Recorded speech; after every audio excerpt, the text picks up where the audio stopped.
বাংলাদেশের জনপ্রিয় অভিনেত্রী আজমেরি হক বাঁধন কি ভারতের গোয়েন্দা সংস্থা রয়ের এজেন্ট হিসেবে কাজ করছেন? আমেরিকার গোয়েন্দা সংস্থা সিআইএ এবং ইসরায়েলের গোয়েন্দা সংস্থা মোসাদের হয়েও কি কাজ করেছেন তিনি? এই সংক্রান্ত খবরে জল্পনা ছড়িয়েছে। কেন এই কথা বলছি? জল্পনাটা ছড়িয়েছে বাংলাদেশের জনপ্রিয় অভিনেত্রী আজমেরি হক বাঁধনের সোশ্যাল মিডিয়া অ্যাকাউন্টের একটি পোস্ট থেকে। একটি পোস্টে বাঁধন লিখছেন যে আবারও র এজেন্ট হওয়ার অভিজ্ঞতা, কি যাত্রা।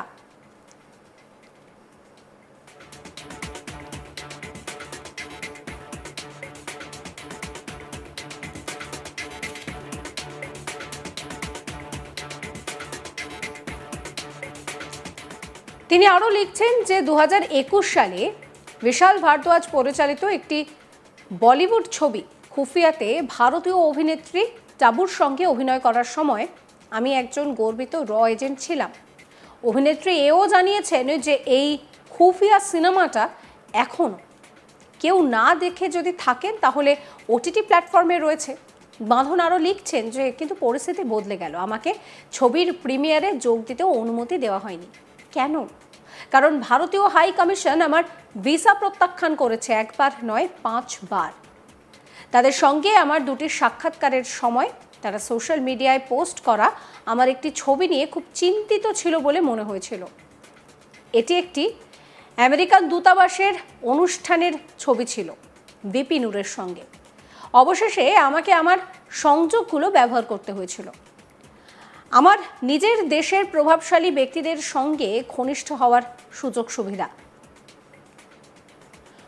উচ্চপদস্থ কর্মকর্তাদের কাছ থেকে কিছু হাসির বিনিময়ে আমি 1 মাসের একক প্রবেশ ভিসা পেয়েছি।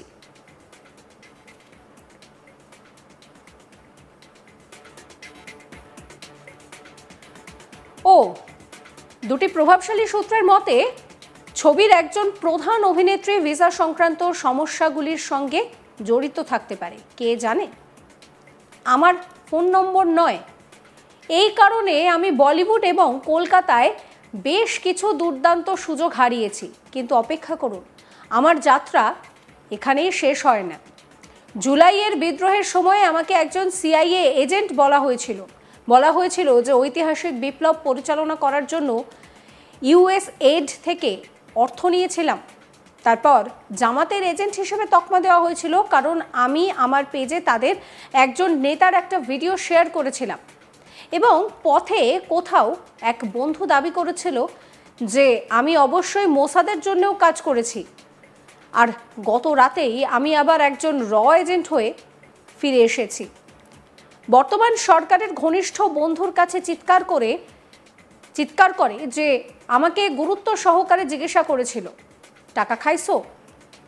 আমরা কি দুর্দান্ত সমাজে বাস করি। মানুষ যখন তাদের দেশকে নিঃশর্তভাবে ভালোবাসে না, তখন তারা ধরে নেয় যে অন্য কেউও তা করে না। শুধু এটা প্রকাশ করা, এটা একটা মজার পোস্ট। আরাম করুন, হাসুন, একটু ভাবুন।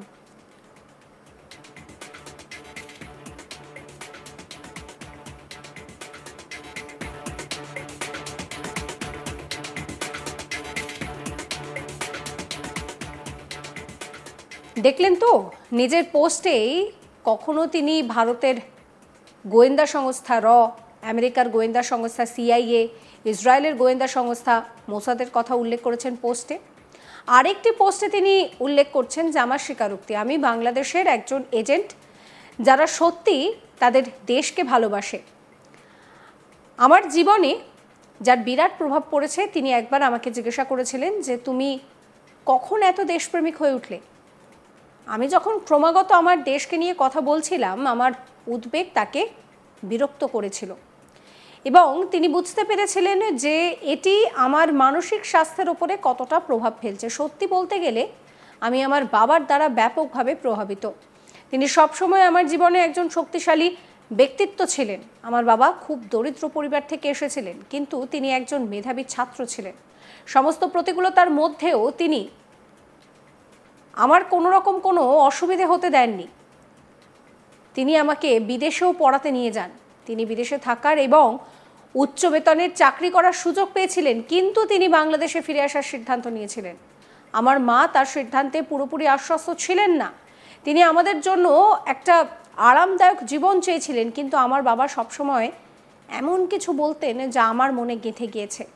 আমি এই দেশের টাকা দিয়ে পড়াশোনা করেছি, এখন সময় এসেছে প্রতিদান দেওয়ার। এমনকি যদি আমাকে শুধু ভাত আর ডাল দিয়ে বাঁচতে হয়, তবু আমি এই দেশেই থাকব।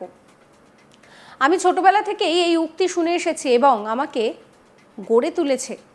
তিনি বহু বছর ধরে সততা ও নিষ্ঠার সঙ্গে এই দেশের সেবা করেছেন। তাকে এই মূল্যবোধ মেনে চলতে দেখে আমার ওপর প্রভাব পড়েছিল। দেশপ্রেম এমন কিছু নয় যা নিয়ে জন্মগ্রহণ করা হয়, এটি এমন কিছু যা সময়ের সঙ্গে সঙ্গে বৃদ্ধি পায় এবং সময়ের সঙ্গে সঙ্গে আমি সত্যিই আমার দেশের প্রেমে পড়ে যাই।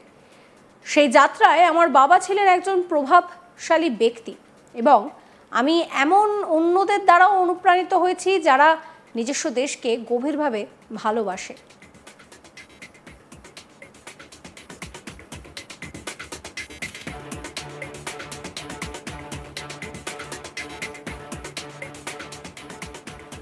জুলাই গণ অভ্যুত্থানে দারুণ ভূমিকা রেখেছিলেন অভিনেত্রী আজমেরী হক বাঁধন।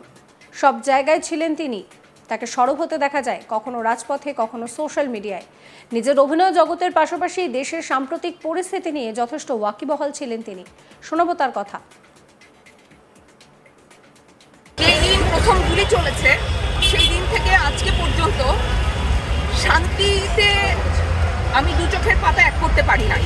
সেটা কোনোভাবে একটি গণতান্ত্রিক রাষ্ট্র ব্যবস্থার প্রতিচ্ছবি হতে পারে না। আমি এই সব অন্যায়ের সুষ্ঠু তদন্ত চাই এবং সংশ্লিষ্ট সকলকে বিচারের আওতায় আনবো এবং সেই বিচারের প্রকাশ্য প্রয়োগ আমরা দেখতে চাই। আসলে এই অবস্থায় অবশ্যই মানসিকভাবে যদি আমার একটু বিবেক থেকে থাকে, মানসিকভাবে সুস্থতার কোনো অবকাশ আমি দেখছি না। কারণ যেই দিন থেকে এই ঘটনাগুলো শুরু হয়েছে, যেই দিন প্রথম গুলি চলেছে সেই দিন থেকে আজকে পর্যন্ত শান্তিতে আমি দু চোখের পাতা এক করতে পারি নাই। থাকতে পারতো ওই মানুষগুলোর মধ্যে, আমি আপনি থাকতে পারতাম। সেই দৃশ্য দেখার পর আসলে সুস্থ মস্তিষ্কের কোনো মানুষ যদি বাড়িতে বসে থাকতে পারে, সেখানে আমার বলার কিছু নাই। কারণ আছে, আমি নিজে দেশের বাসী, আমার বিদেশি কোনো পাসপোর্ট নাই, আমি এই দেশেই থাকবো এবং এই দেশটা আমার, এই দেশটা আমরাই সংস্কার। সমস্ত খবরের আপডেটের জন্য আপনাদের নজর থাকুক আজ তাক বাংলায়। চ্যানেলটিকে সাবস্ক্রাইব করবেন, নোটিফিকেশন পেতে বেল আইকনে ক্লিক করবেন, ফলো করতে ভুলবেন না আজ তাক বাংলার হোয়াটসঅ্যাপ চ্যানেলও।